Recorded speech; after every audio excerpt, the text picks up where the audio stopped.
Hello everyone, कैसे आप सब। एक बार पुनः से कोचिंग क्लासेस पर स्वागत है। उम्मीद करता हूं आप सब अच्छे होंगे, मस्त होंगे, बेहतर होंगे और आप सभी की पढ़ाई बेहतर चल रही होगी। प्यारे बच्चों, क्लास 12 फिजिक्स एनसीईआरटी में चैप्टर नंबर 3 स्टार्ट कर रहे हैं, विद्युत धारा।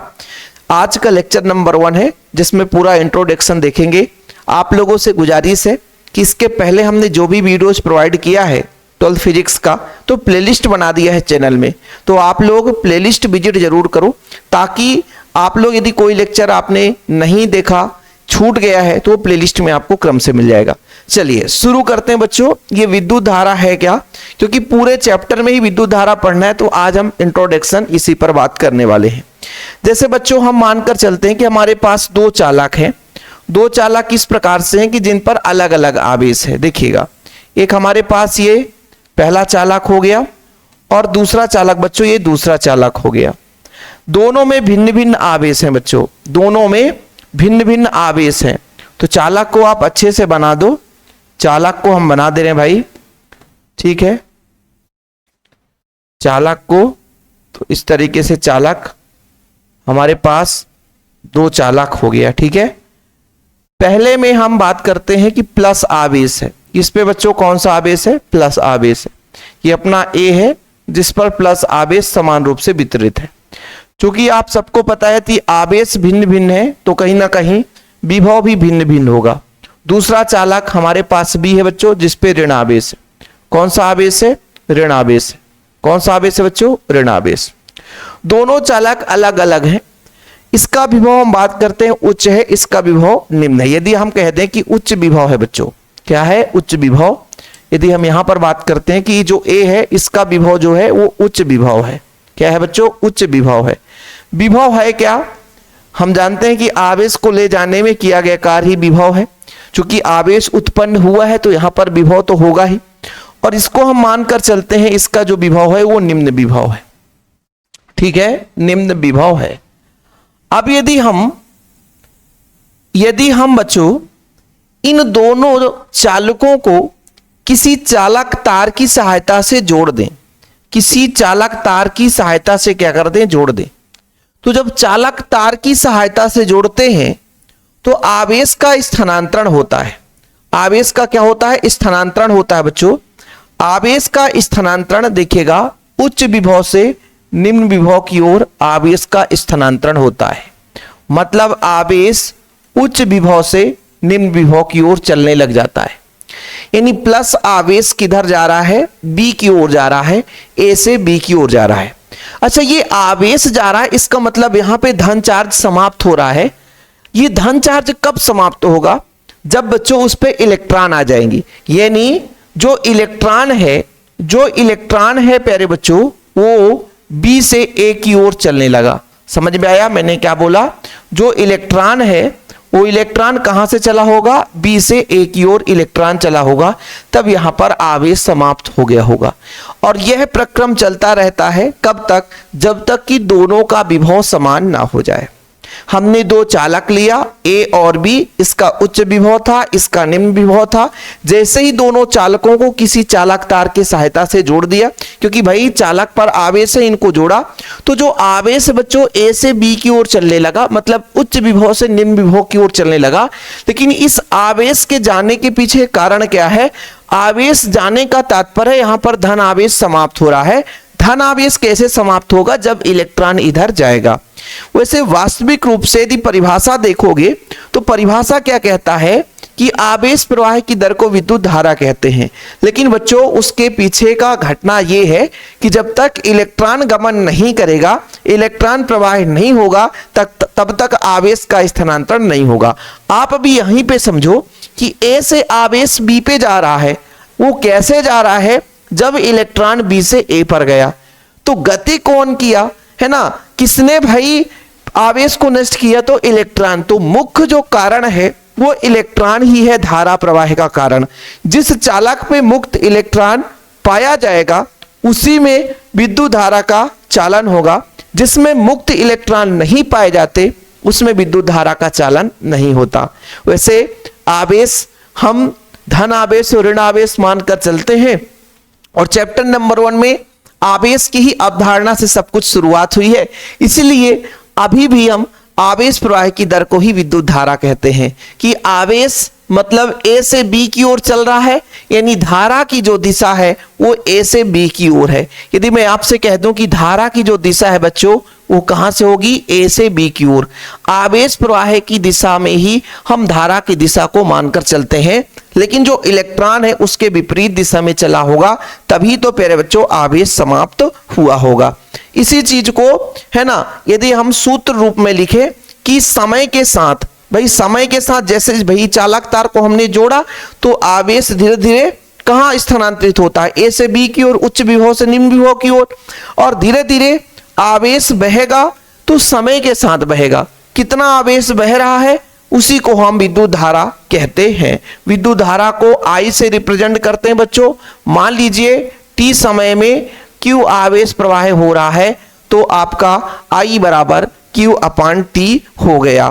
ठीक है, देखो भाई आप लोग लिख लो, यहां पर मैं लिख देता हूं कि माना क्या लिखूंगा, माना किसी चालक में, माना किसी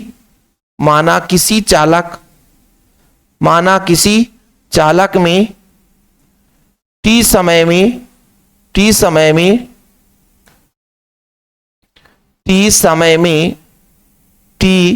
समय में Q आवेश प्रवाह हो रहा है बच्चों।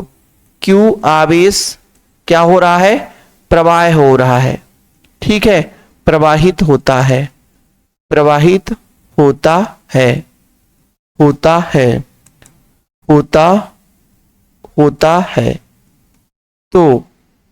तो धारा कितना हो जाएगा बच्चों, धारा हमने कहा समय के साथ कितना आवेश बह रहा है वही उसकी धारा कहलाती है। क्या कहलाती है, धारा। समय के साथ कितना आवेश बहता है उसे उसका हम विद्युत धारा कहते हैं। देखो कई सारे फार्मूला मिलेंगे, जैसे मैं मान के चलता हूं कि यदि डेल्टा टी समय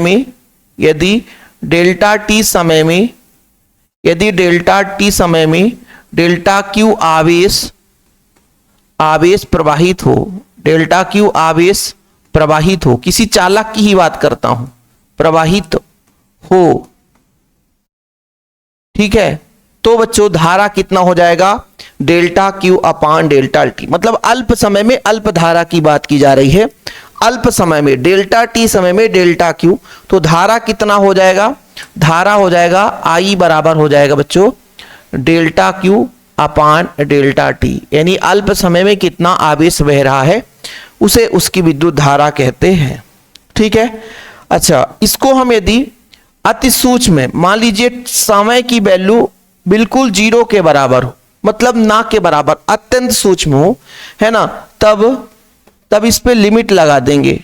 I बराबर लिमिट का मतलब ये हुआ कि समय जो है बहुत ही अत्यंत सूक्ष्म हो, समय अत्यंत सूक्ष्म हो, मतलब अल्प समय में आवेश कितना बह रहा है। तो यहां पर बच्चों डेल्टा Q/ΔT कर देंगे, और इसका जो वैल्यू होता है आप लोगों ने तात्क्षणिक, किसी विशेष समय में, अल्प समय में, तात्क्षणिक, तुरंत, त्वरित, तो भाई इसके लिए आप लोग 11th क्लास के फिजिक्स में पढ़े होंगे कि इस लिमिट को हटा करके dQ/dt हम कर सकते हैं। तो ये भी आपका एक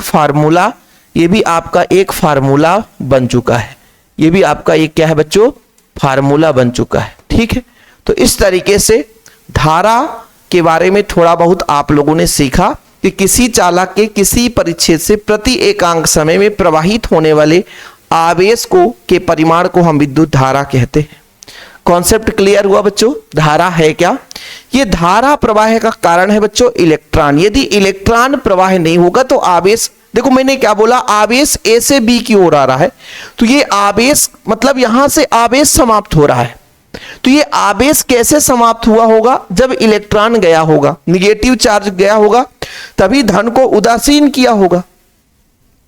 भाई ये तो क्लियर है, कि किसी में धन आवेश है इसका मतलब उसमें इलेक्ट्रॉन की कमी है, किसी पे ऋण आवेश है इसका मतलब उसमें इलेक्ट्रॉन की अधिकता है। तो इलेक्ट्रॉन जहां अधिक होगा वहां से चलेगा कम इलेक्ट्रॉन की ओर। लेकिन आवेश यदि जहां पे धन आवेश ज्यादा है, चूंकि बच्चों धन आवेश क्या करता है, विभव को बढ़ाता है, और ऋण आवेश जो होता है विभव को कम करता है और धारिता बढ़ जाती है। आप लोग समांतर प्लेट संधारित्र पढ़े होंगे कि भाई विभव और धारिता एक दूसरे के अपोजिट है। विभव और धारिता एक दूसरे के अपोजिट है। यदि विभव बढ़ाया जाएगा तो धारिता कम हो जाएगी, यानी आवेश ग्रहण करने की क्षमता कम हो जाएगी, और विभव कम होगा तो धारिता बढ़ जाएगी। क्योंकि जो धन आवेश है वो विभव के मान को बढ़ाता है और जो ऋण आवेश है वो विभव के मान को कम करता है। क्लियर? तो इतना कॉन्सेप्ट आपका क्लियर हो गया होगा। चलिए आगे बात करते हैं कि विद्युत धारा के बारे में। विद्युत धारा की इकाई कितनी होगी बच्चों? विद्युत धारा की इकाई बताओ। विद्युत धारा की इकाई, तो इसका एसआई पद्धति में बच्चों इकाई एम्पियर होता है। इसमें एसआई पद्धति में, एसआई पद्धति में, एसआई पद्धति में क्या होता है? एम्पियर। क्या होता है? एम्पियर। एसआई पद्धति में एम्पियर होता है। अब देखना, एक परिभाषा आप लोग बहुत डीप में याद कर लोगे और एक नंबर में क्वेश्चन पूछ देता है। मैंने कहा आई बराबर है समय के साथ कितना आवेश बह रहा है। यदि मैं कह दूं कि 1 सेकंड में टी बराबर हो जाए 1 सेकंड, क्या हो जाए बच्चों? 1 सेकंड। टी बराबर 1 सेकंड में आवेश का जो मान है वो 1 कूलाम हो, आवेश का मान कितना? 1 कूलाम हो, तो धारा कितना होगा? देखना बच्चों, धारा कितना होगा। मैंने ये बोला कि आवेश जो है वो कितना है? 1 कूलाम, यानी किसी चालक के एकांक परिच्छेद से 1 सेकंड में, किसी चालक में 1 सेकंड में 1 कूलाम आवेश बह रहा हो तो 1 से 1 कटेगा बच्चों, 1 एम्पियर आ जाएगा। यानी 1 एम्पियर की कोई आपसे परिभाषा पूछे तो आप बता देना, 1 एम्पियर की परिभाषा कोई पूछे तो आप बता देना कि किसी चालक में से 1 सेकंड में यदि आवेश का प्रवाह है 1 कूलाम हो रहा हो तो उस चालक में जो धारा है वो 1 एम्पियर होगा। यदि किसी चालक के किसी परिच्छेद से 1 सेकंड में 1 कूलाम आवेश प्रवाहित हो रहा हो तो उस चालक में बहने वाली धारा का मान 1 एम्पियर होता है। सर लिख दो तो और अच्छी बात है। चलो यहां पर आप लोग हेडिंग लगा लो बच्चों, 1 एम्पियर। अर्थात यदि किसी, क्या लिखोगे बच्चों? यदि किसी चालक के परिच्छेद में, यदि किसी चालक के परिच्छेद में से 1 सेकंड में, कितने सेकंड में बच्चों? 1 सेकंड में 1 कूलाम आवेश, कितना? 1 कूलाम आवेश, 1 सेकंड में 1 कूलाम आवेश प्रवाहित, 1 सेकंड में 1 कूलाम आवेश प्रवाहित,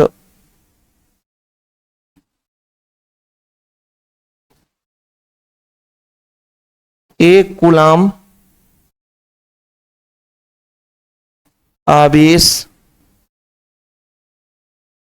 प्रवाहित हो रहा हो,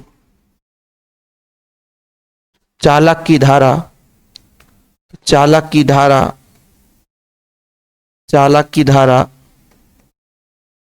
1 एम्पियर होगी।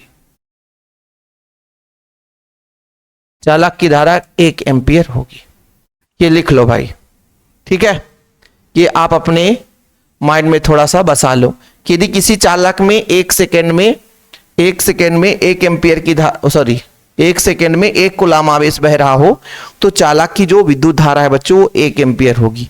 क्या होगी? 1 एम्पियर होगी। 1 एम्पियर की परिभाषा कई बार ऑब्जेक्टिव क्वेश्चन में पूछा है कि यदि मान लीजिए 1 मिली एम्पियर आपसे कोई पूछ दे, 1 मिली एम्पियर यदि ऐसा दिया है, और कई बार आंकिक क्वेश्चन में भी देता है बच्चों 1 मिली एम्पियर, तो आप लोग लिखोगे कि 1 मिली का मतलब होता है 10⁻³ एम्पियर।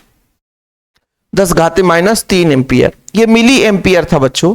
यदि 1 माइक्रो एम्पियर आ गया, माइक्रो एम्पियर, तो माइक्रो में 10⁻6 एम्पियर, ठीक है? ये 10⁻6 का गुणा करना रहता है।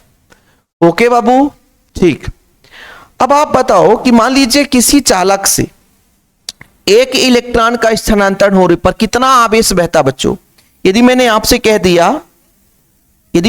कह दिया चालक ए से बी में एक इलेक्ट्रॉन का स्थानांतरण हुआ, एक इलेक्ट्रॉन का स्थानांतरण हुआ तो कितना आवेश समाप्त हुआ होगा बताओ। एक इलेक्ट्रॉन का स्थानांतरण हुआ तो एक इलेक्ट्रॉन पर आवेश 1.6 × 10⁻⁻19 कूलम।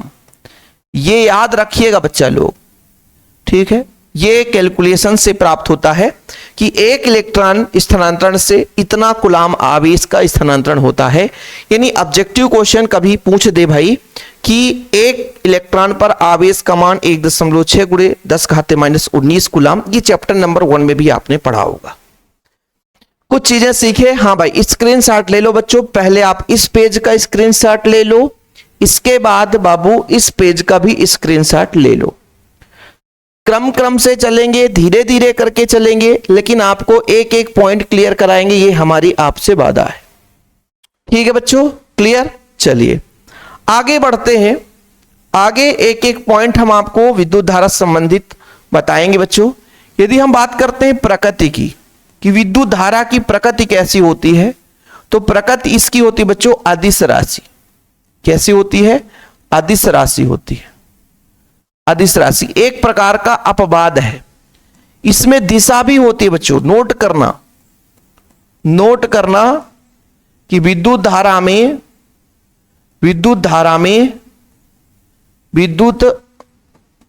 में दिशा व परिमाण दोनों होता है। दिशा व परिमाण दोनों होता है। दिशा भी होता है बच्चों, परिमाण भी होता है। फिर भी वो अदिश राशि है। फिर भी वो क्या है? अदिश राशि है। देखो, सदिश वेक्टर क्वांटिटी किसे बोलते हैं? जिसमें दिशा परिमाण दोनों हो वो सदिश कहलाता है।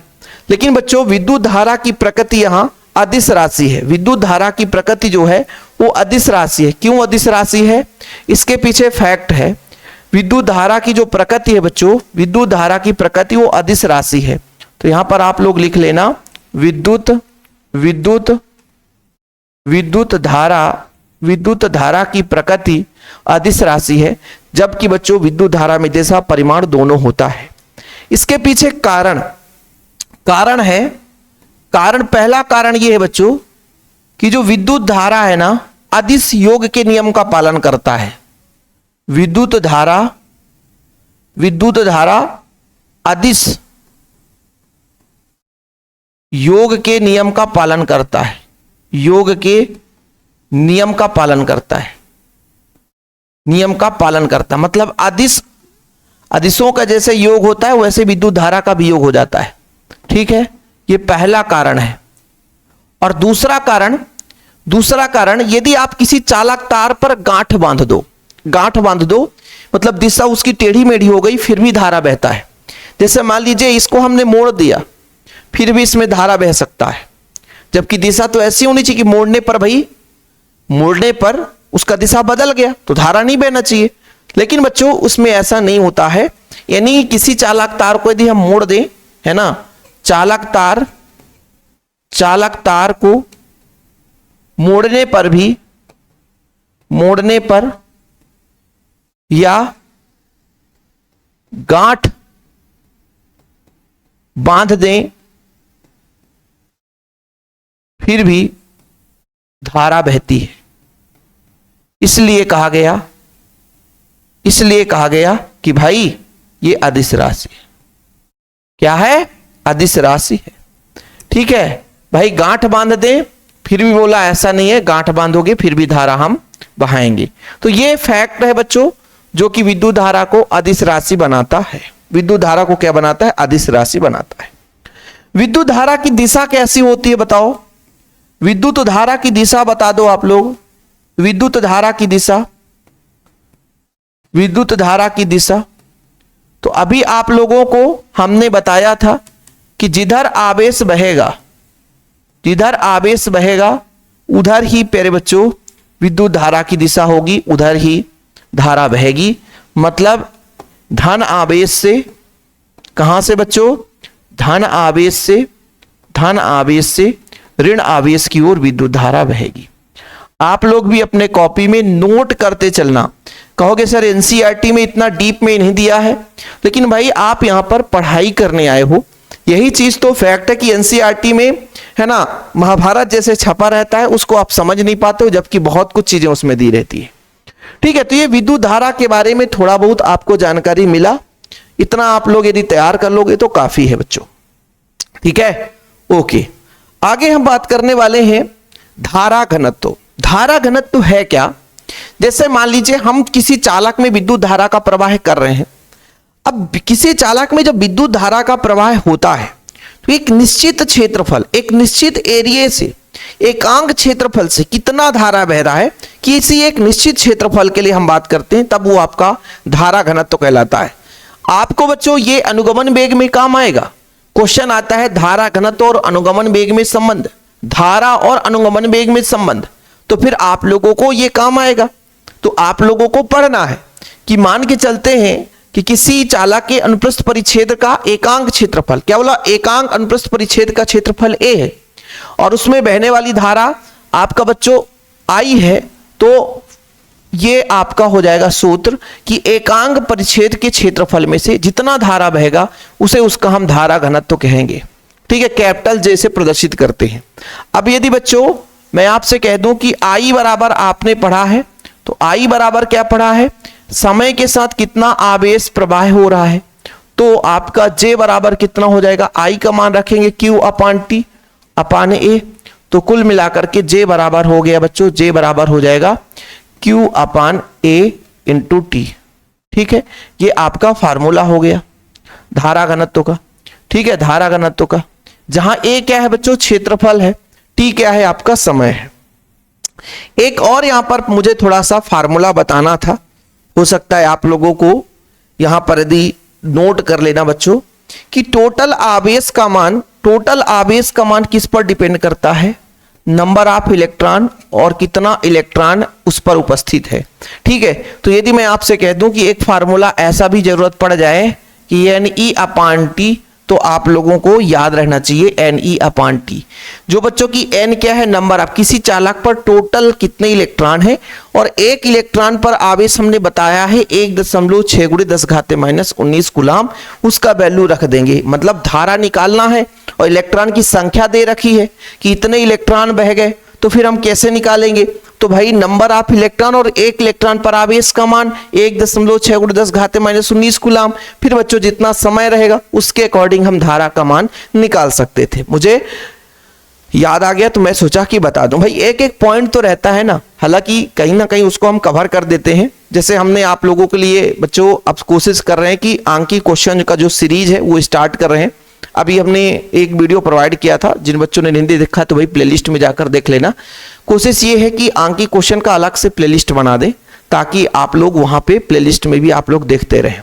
बाकी बच्चों आप लोगों को प्यार सपोर्ट करना है। शिव सर कह दी आप लोग प्यार सपोर्ट करोगे, मैं आपसे वादा करता हूं कि कंटेंट वो चीज मैं आपको दूंगा कि भाई आप याद करोगे कि सर जो चीजें है ना कहीं इतने पैसों मिलते हैं, आपके द्वारा फ्री में कंटेंट दिया जाता है। तो आप लोग YouTube पे क्लास बिल्कुल फ्री है, फ्री रहेगा, ये मेरा वादा है आपसे। लेकिन आप लोगों का भी थोड़ा सपोर्ट होना चाहिए। जैसे हमारे पास भी देखा जाए तो कोई टीम नहीं रहता बच्चों, बहुत ही छोटी टीम रहती है।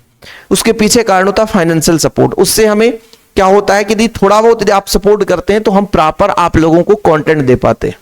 तो यदि बच्चा यदि हमारा सपोर्ट करना चाहता है कि सर आपका बेहतर से बेहतर कंटेंट है, तो आप लोग नोट्स ले लो। नोट्स के लिए कॉन्टेक्ट नंबर है 96 85 29 91 49। देखो बच्चों नोट्स में ऑल चैप्टर के ऑब्जेक्टिव भी मिल जाएंगे, ऑल चैप्टर के हैंड रिटेन नोट्स मिलेंगे जिसमें आपको मात्र 100 रुपए देने पड़ते हैं। कॉन्टेक्ट नंबर ये है 96 85 29 91 49, व्हाट्सएप नंबर है, आप लोग हमसे कॉन्टेक्ट कर सकते हो।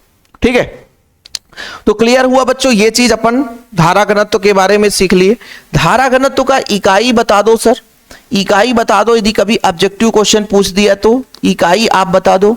तो देखो बच्चों धारा का होता है एम्पियर, धारा का क्या होता है एम्पियर, प्रति क्षेत्रफल का होता है मीटर स्क्वायर, तो मीटर स्क्वायर ये हो गया बच्चों आपका इकाई, ये हो गया आपका इकाई। क्लियर। अभी दो चीज और हम यहां पर कुछ ऐड करने वाले हैं कि इसका बीमा कैसे निकालेंगे, बीमा कैसे निकालेंगे।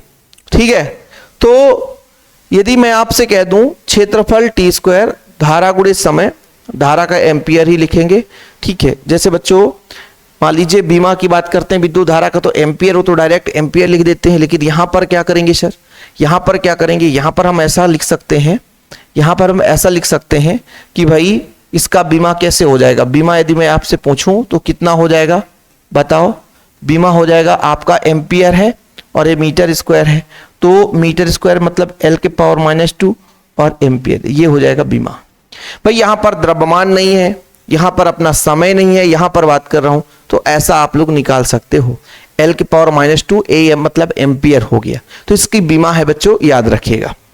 अब जब हमारा अगला पॉइंट आएगा बच्चों, वो आएगा मुक्त इलेक्ट्रॉन। क्या आएगा, मुक्त इलेक्ट्रॉन क्या कहलाता है, इस पर आज और हम बात कर लेते हैं।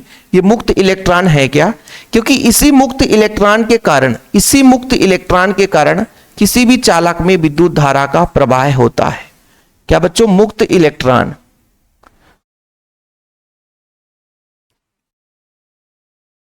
मुक्त इलेक्ट्रॉन।